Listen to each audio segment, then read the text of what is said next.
दोस्तों, महाराष्ट्र में फडणवीस सरकार की टेंशन इन दिनों भयंकर बढ़ी हुई है। महायुति के भीतर ओबीसी समुदाय का चेहरा कहे जाने वाले छगन भुजबल ने भयंकर टेंशन की स्थिति पैदा कर रखी है।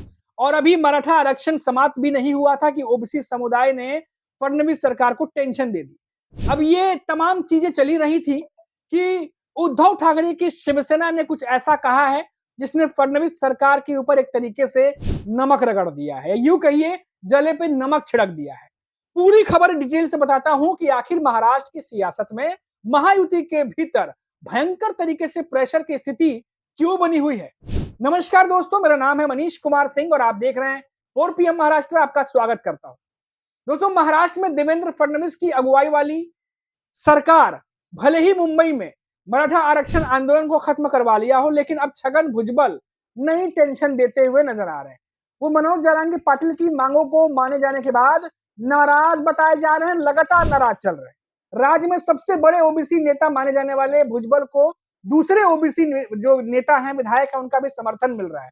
यही वजह है कि उनका पलड़ा और ज्यादा भारी और मजबूत होता चला जा रहा है। सरकार ने जब ओबीसी के लिए उप समिति गठित की, उस कैबिनेट की बैठक में भुजबल शामिल नहीं हुए।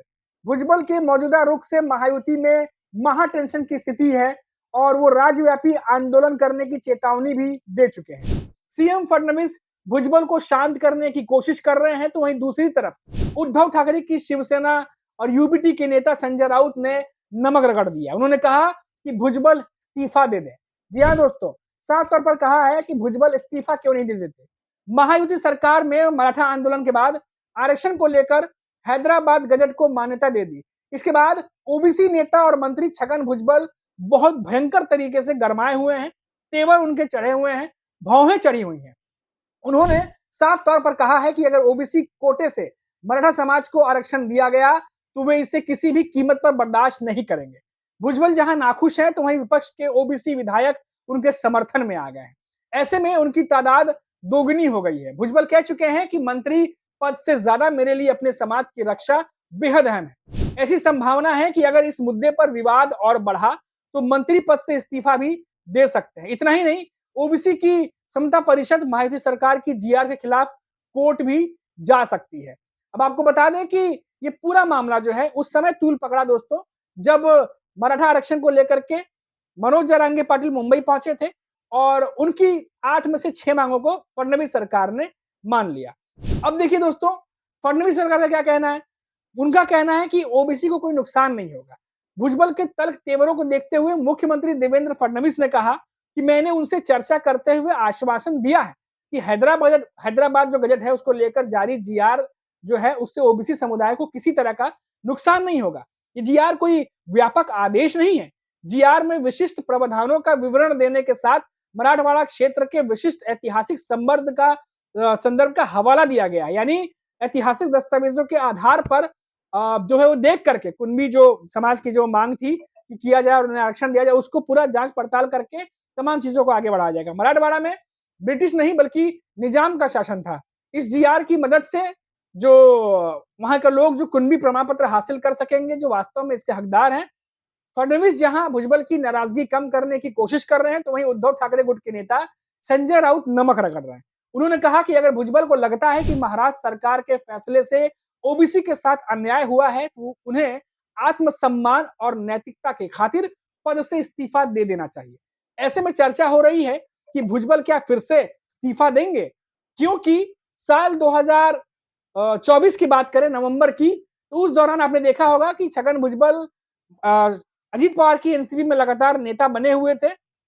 फिर कई सारी चीजें उनके साथ उस समय घटित हुई और अजीत पवार की एनसीपी की तरफ से उन्हें विधानसभा चुनाव तक कहा गया कि आपको हम मंत्री पद की तरफ आगे लेके जाएंगे, अभी हमें आपकी जरूरत है, क्योंकि उस समय विधानसभा चुनाव था और महायुति लोकसभा में बुरी तरीके से पिट कर आ रही थी। तो अब उस समय छगन भुजबल जो है वो अजीत पवार के एनसीपी में थे और फिर जब कैबिनेट का विस्तार हुआ तो कैबिनेट के मंत्रिमंडल में छगन भुजबल को जगह नहीं मिली। कहा जाता है कि अजीत पवार के एनसीपी के भीतर ही कई बड़े नेताओं का एक तबका था जो ये नहीं चाहते थे कि छगन भुजबल कैबिनेट में आए, जो दूसरे मंत्री हैं उनको मौका मिले। लेकिन जैसे ही छगन भुजबल कैबिनेट में नहीं आए, उसके बाद छगन भुजबल का पारा 7वें आसमान पे चला गया।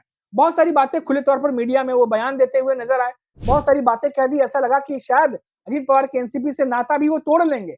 लेकिन अजीत पवार के एनसीपी में रहते हुए वो देवेंद्र फडणवीस से नजदीकियां बढ़ाते चले गए, देवेंद्र फडणवीस से मुलाकात करते चले गए, देवेंद्र फडणवीस से मीटिंग करते चले गए। फिर लगा कि लगता है कि अब फिर से अजीत पवार की एनसीपी भी दो फाड़ हो सकती है। मराठा जो महाराष्ट्र में जो तमाम नेता हैं, उनमें अब दो फाड़ हो सकता है एनसीपी के भीतर, क्योंकि छगन भुजबल का झुकाव फडणवीस की तरफ था। लेकिन आप देखिए जब वो कैबिनेट में आए तो उसमें भी फडणवीस जो महाराष्ट्र के सीएम है उनका बड़ा रोल बताया गया, और साथ ही साथ छगन भुजबल भी शुक्रिया अदा करते नजर आए देवेंद्र फडणवीस का।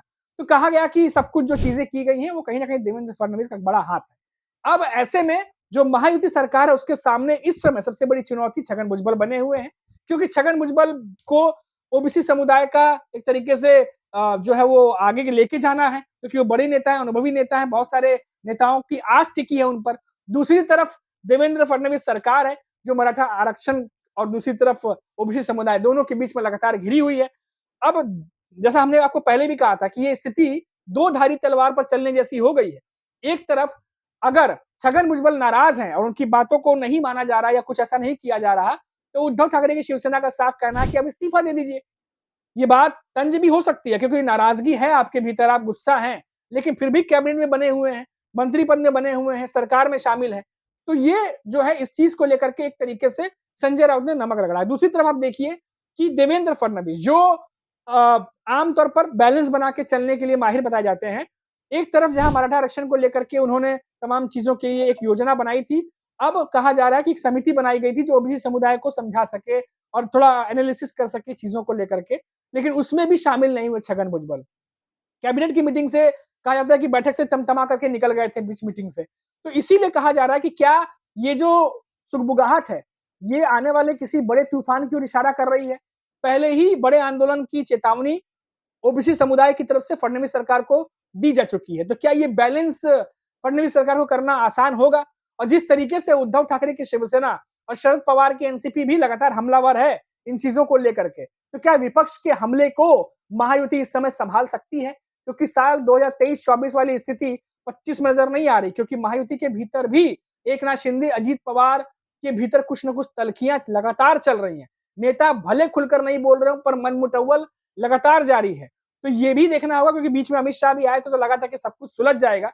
हालांकि देवेंद्र फडणवीस और एकनाथ शिंदे एक जगह पर दिखाई दिए अमित शाह के आने की वजह से, वरना आमतौर पर पब्लिकली दोनों एक साथ दिखाई भी नहीं देते। तो ये भी एक चीज सामने निकल के आ रही है। अब देखना होगा कि संजय राउत की बात पर किस तरीके से छगन भुजबल रिएक्ट करते हैं। लेकिन इतना जरूर है कि जो उद्धव ठाकरे की शिवसेना है वो अभी की स्थिति पर महायुति के भीतर नमक जरूर रगड़ रही है। अभी के लिए इतना ही। आप देखते रहिए 4 PM महाराष्ट्र। नमस्कार।